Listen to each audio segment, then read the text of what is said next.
Good afternoon. We'll jump right in. I've got a couple of brief announcements. Today at 5:45 p.m., the White House will hold a background briefing for reporters regarding the administration's Iran strategy. Then at 12:45 tomorrow, the president will deliver remarks announcing the strategy to the country. Further details on both of those events will be forthcoming. Until then, I know you guys have lots of questions, and although I really enjoy answering them every single day, especially your more serious policy-focused questions that we tend to ask and hear, I thought it would be nice, since we're at the White House and we have the option of calling in the Marines, that today we might call in one of our favorites, General Kelly. So with that, I'm going to turn it over to the Chief of Staff and let him make some opening comments and answer your questions today. And after he concludes, of course, our team will be around later this afternoon to answer any further questions. Thanks, guys. Well, good afternoon. Great to be here. A couple of comments, I guess, and then open it up for Q&A. I would have to tell you that coming into the job as the Chief of Staff, I had decided to not do too much with the press until I got my feet on the ground and figured out what base I was on any given day. Prior to this, when I was at DHS and certainly as a Marine general officer, interacted with the press a great deal. But coming into this job, I really needed to get to know the lay of the land. I have done, I think, 3 off the records. The first one of which was, of course, violated. But thank you for all of you that didn't violate the trust from those off the record periods. I would just offer to you that although I read it all the time, pretty consistently, I'm not quitting today.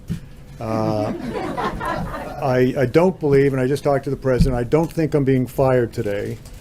And I am not so frustrated in this job that I'm thinking of leaving. I would tell you, this is the hardest job I've ever had. This is, in my view, the most important job I ever had. I would offer, though, it is not the best job I ever had. Best job I ever had, as I've said many times, is when I was an enlisted Marine Sergeant Infantryman. That was the best job I ever had. So unless things change, I'm not quitting, I'm not getting fired, and I don't think I'll fire anyone tomorrow. So with that, John. General Kelly, if I could, you said you're not so frustrated that you're thinking of leaving, but are you frustrated? No, I'm not frustrated. This is really, really hard work, running the United States of America. I don't run it, but I'm working for someone who is dedicated to serving the country in the way that he's talked about for a number of years. There are incredible challenges, economic challenges, healthcare challenges, all of that, obviously international challenges that have to be dealt with. I don't mean any criticism to Mr. Trump's predecessors, but there was an awful lot of things that were, in my view, kicked down the road that have come home to roost pretty much right now that have to be dealt with. This is hard work, John. And my only frustration, with all due respect to everyone in the room, is when I come to work in the morning and read about things I allegedly said or things that Mr. Trump allegedly said or people who were going to be fired or whatever, and it's just not true. That's my frustration. I mean no disrespect to you all. I don't know all the names, so you. I appreciate that, and thank you for coming out here today. We hope to see you more often. Let's go to one of the hard things that is facing you right now, the situation in Puerto Rico. And since you're here to speak for the president, let's talk about his tweet this morning. Does President Trump believe that the people of Puerto Rico are American citizens Yes. who deserve the same access to federal aid as the people who live in Texas and Florida? Yes. What is his tweet about then? Which tweet? The tweet where he says that we can't be in Puerto Rico forever. I think he said the U.S. military and FEMA can't be there forever, right? He did, yes. Okay. First responders, First FEMA responders. and The minute you go anywhere as a first responder, and this would apply certainly to the military, you are trying very hard, working very hard to work yourself out of a job. There will be a period in which we hope sooner rather than later to where the U.S. military and FEMA generally speaking, can withdraw, because then the government and the people of Puerto Rico are recovering sufficiently to start the process of rebuilding. I just got off the phone. I've talked to him many times with the governor of Puerto Rico. Great relationship. President deals with him periodically. We saw him when we were down there last week. So, you know, this country, our country, will stand with those American citizens in Puerto Rico until the job is done. But the tweet about FEMA and DOD, read military, is exactly accurate. They're not going to be there forever. And the whole point is to start to work yourself out of a job and then transition to the rebuilding process. Yes, sir. Okay, I'm Dr. Anthony Harper with the Intermountain Christian News and Christian Newspaper Association, and in light of the president in support of pulling out of UNESCO, what would the president response, to UNRWA defunding, which is a UN agency that has been in schools specifically inciting kids to violence against the Jews, and our tax dollars going into that? Do you have any statement about, in light of UNESCO pulling out, about UNRWA? No, I mean, I'm not as familiar probably as I should be with it. I would just offer that the responsible way to look at any program, and certainly when I went to DHS, and I did this in Iraq and other places I've been, when we're expending U.S. taxpayer money, we should look at every program and decide whether it is being successful. If it's not being successful, then change it so it can be successful, or sometimes you just say it's not going to work. Go ahead. Follow-up to that would be, Prime Minister just came out today, there was a release, the government press office in Israel.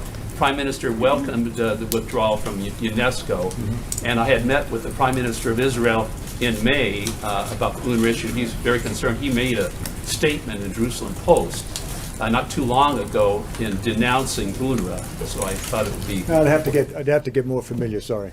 General Kelly, Margaret Brennan. Yes, thank you very much for coming out and doing this. You focused a lot on process and establishing processes here at the White House. I'm wondering if you can explain Is this to the iron hand that I brought to the staff? No, but did you? Is that how you see it? You don't see that you have an iron hand. Just put some organization to it. Well, can you Put a explain? smile on my face. Although you guys with the cameras always catch me when I'm thinking hard, and it looks like I'm frustrated and mad. Yeah, what is your frustrated face? But back to the question. Can you explain what the process was with this Pakistan raid, what the president's involvement was, how you sort of... Pakistan raid? The Pakistan raid to release these Americans who... Caitlin Coleman and her family. Oh, no, the level. Okay, good, yeah. The level of the president's involvement and awareness and. No, I think we have, roughly 20. In fact, about with 4 of them, the 3 children, of course, being U.S. citizens and the mother, we've now reduced, and I'm not making a joke here, but we've now reduced the number of hostages by almost 1/3. But that's not to take away from all of unfortunate people that are still being held hostage. I'll use the term partners in Pakistan. We've been watching for the family. What can I say? I'm not making up a lie here. I'm just staying within the classification. Let me just say the Pakistanis, great partners in this regard that they are, and I think there's been a change. Hopefully there'll be a change in the cooperative relationship between the United States and in Pakistan, but the good news is the Pakistani officials got custody of the American citizens, 4 American citizens, 3 children, 1 adult female, and then of course the husband is a Canadian citizen. Took them into custody, held them held them. We had arrangements to transport them back to the United States or to Canada. Any way they wanted to go, medical treatment along the way. A lot of this, of course, would be psychological treatment. They've been essentially living in a hole for 5 years. I mean, that's the kind of people we're dealing with over there. Luckily, and thank God that the Pakistani officials have took them into custody, so to speak, from the forces of evil in that part of the world, and they're being cared for now as we speak. Can you speak though about the president's role in that? As a flag rank officer, a gentleman with knowledge of world affairs, certainly you know the quote from Prime Minister Macmillan, events, events, events. What are the events that keep you, let's say, concerned, awake at night, in terms of global affairs? Well, I mean, they're the big ones, naturally. We get a nuclear threat from North Korea, a possible nuclear threat in time by the Iranians. But probably the biggest threat, the biggest concern, and it's not an immediate concern, if this continues in North Korea, if eventually other countries, I'll let it go at that, become nuclear powers. Obviously, we already have some out there. There'll be a real impetus for a lot of countries to develop or buy nuclear weapons. I would tell you this, in spite of what someone reported the other day about President, and I don't think he'd mind my sharing this, what he's said to me many, many times, and to the group oftentimes. I hear him most say about nuclear weapons that wouldn't be great if we could get rid of them all, as opposed to we need 10 times more. So even more than when he references the maintenance of nuclear weapons modernization, that doesn't mean increase in numbers. I hear him talk more about, wouldn't it be great? How could we get rid of nuclear weapons? So not a lot keeps him up at night. I mean, the good news is out there we have a great State Department doing the diplomacy thing night and day. As Jim Mattis and I have many, many times said when we're in uniform, if we don't fund the State Department properly, buy us more bullets. So out there in the world, you got the State Department doing what it does every day, and all the rest of the great Americans that are working those kind of issues. And you got the U.S. military, the greatest military on the planet. We don't like to think in terms of things turning military, but that's always an option. The great thing about our military is it's a real deterrent factor around the world, whether it's nuclear deterrent or conventional deterrent.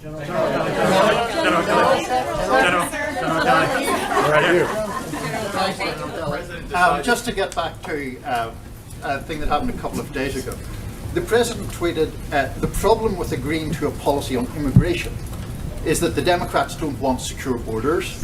They don't care about safety for USA. Do you think that's a fair characterization? How I would put it is that there's an element within. First of all, let me step back and say, I believe that honest men and women can disagree on anything politically or otherwise. The one thing I draw a little bit of a line to is on the security of the nation. There are certainly people in our country that have the opinion that that open borders or near open borders are fine. People should be able to come and go. There are others, myself included. You can bet the president. But I think the majority of Americans feel as though security on the borders is important. Now, how you achieve that is a different story. I believe I have great relationships with the Mexicans. We have great relationships with the Mexicans on the border. They're in the counter-drug fight with the United States. In fact, in my view, suffer more from the our drug demand, which we don't seem to address. We're trying to now under the Trump administration. But places like Mexico, Central America suffer more from our drug demand and do more in many ways to stop that drug flow than we do in our own country. I was recently down in Mexico before I took this job and flew into Sinaloa and saw Mexican military risking their lives, pulling out tens of thousands of poppy plants that are eventually turned into heroin and eventually consumed by Americans. But we need to secure our borders, and that includes the maritime, our ports. We have unbelievably dedicated men and women, CVP, DHS, that are doing that every day. We need to reinforce what they're doing down on the border. We definitely need more wall or physical barrier. We have about 600 miles of that border now secured by some type of physical barrier. By the way, the Secure Fence Act in 2006, you ought to check it out. Who voted for that? Certainly Senator Obama did, I believe, Senator Hillary Clinton, Senator Chuck Schumer, all voted for it. And we have a worse situation on our southern border. And I'm condemning Mexico here again. They're great partners, but we have a worse situation on our borders 10 years later, yet there's this unbelievable resistance to securing our border. And again, some of that is physical barrier. All of that for sure is people, technology, things like that. So we have to secure our borders. And this includes, as I say, our ports, New York, Boston, Houston. Don't have nearly the issues on the northern border with Canada.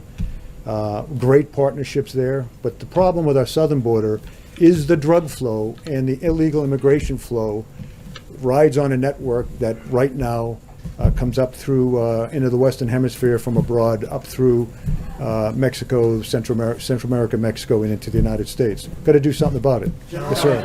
You talk about frustrations. Peel back the curtain for us, since you're in a first row vantage point with the president.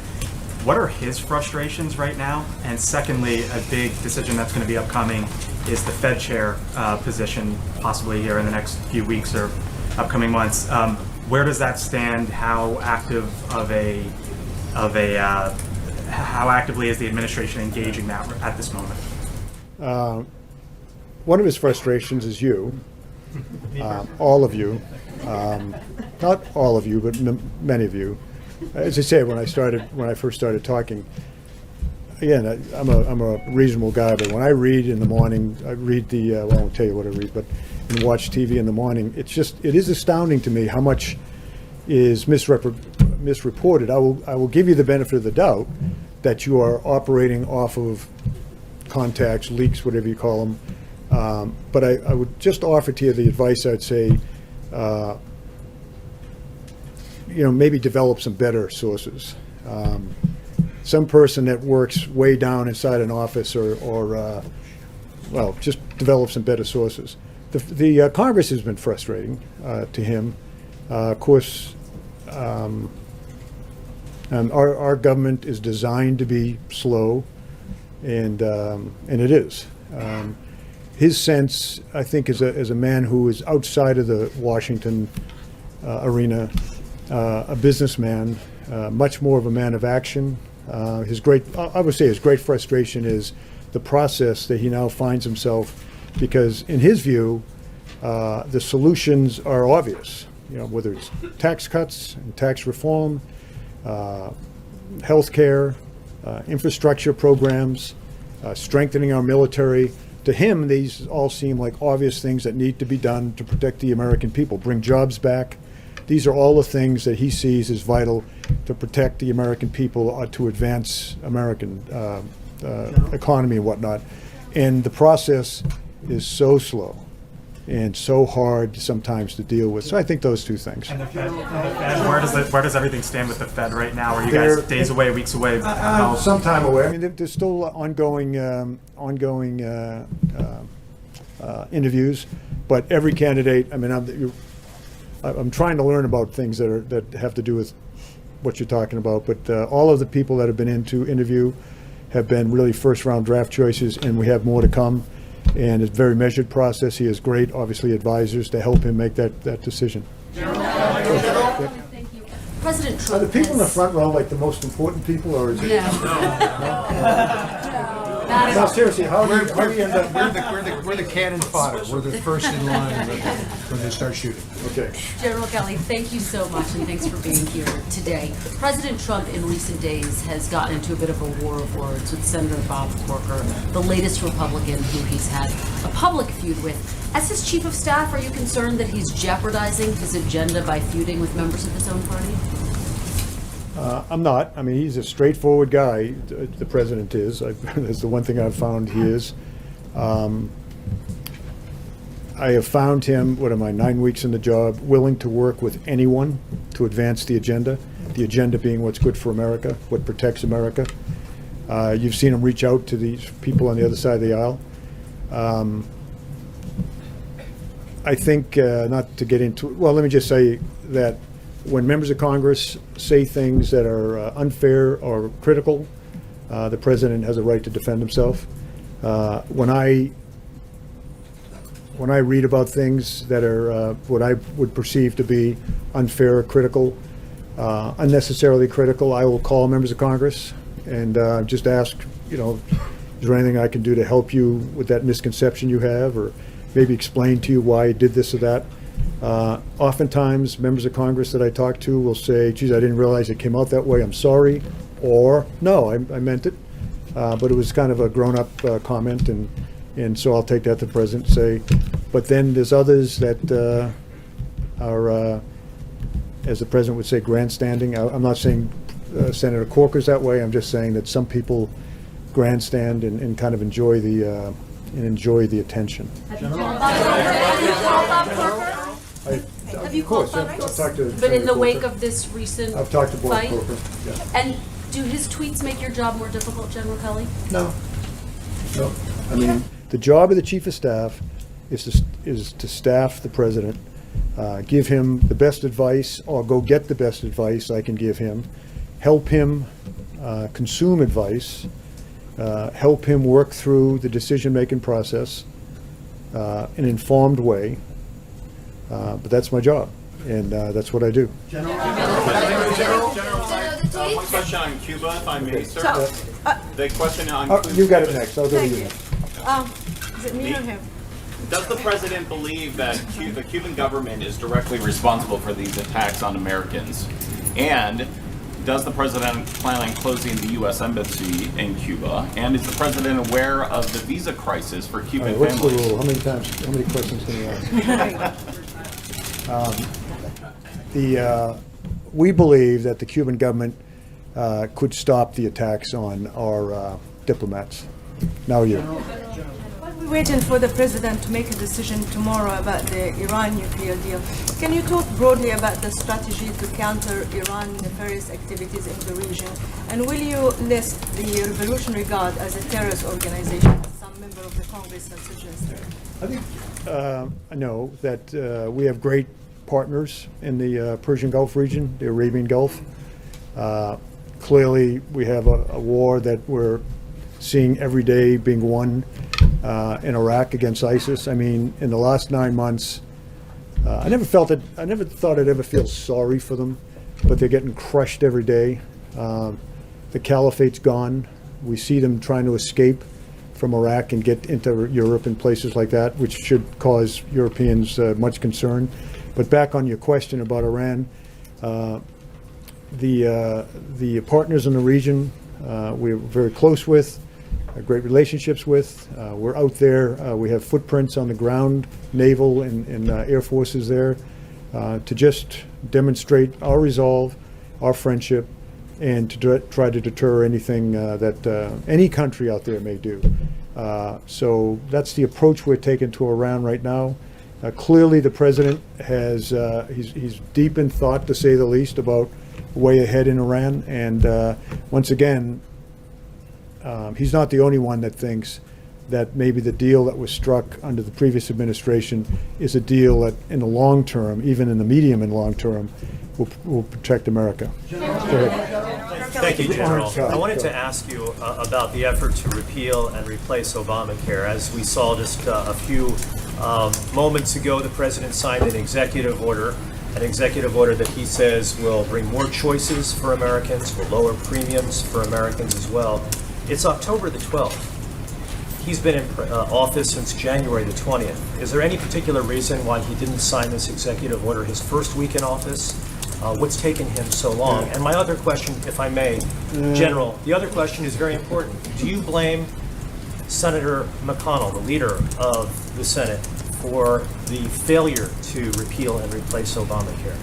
On the first question, and I came in late to all of this, but the idea was, and it is a great question, all of what was in that executive order today, there was a sense that had the big bill passed, all of that would have been taken care of. So since the big bill didn't pass, and we probably won't have a health care bill until, say, the spring, this was a way to take care of as many Americans as he could legally with an executive order. As far as the second question goes, the Congress is an extremely complicated. It's designed to be an extremely complicated, slow-moving part of our government. I have nothing but respect for members of Congress and the staffs that work so hard for them.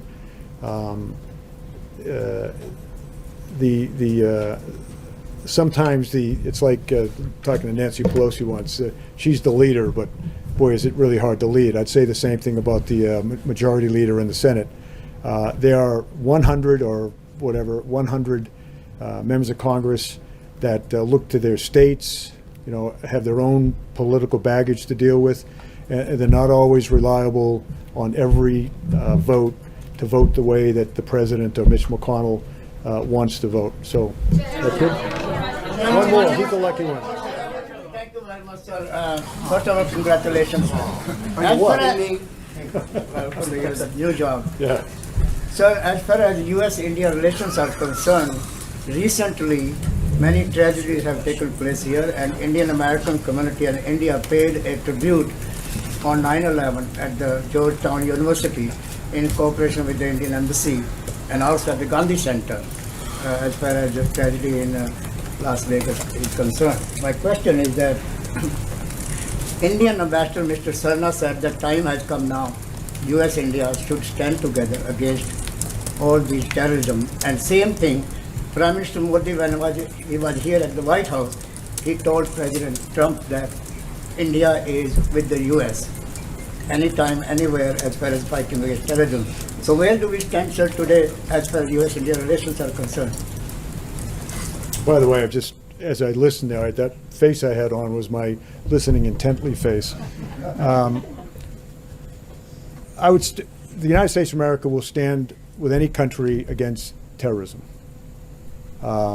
We stand with countries we're not so friendly with, and we stand with countries that we're extremely friendly with like India.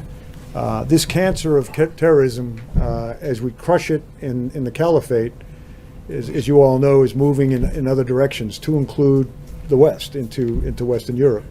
But the northern part of Africa is suffering terribly, and it will grow there. As it moves south in Africa, it's moving out into is already in South Asia.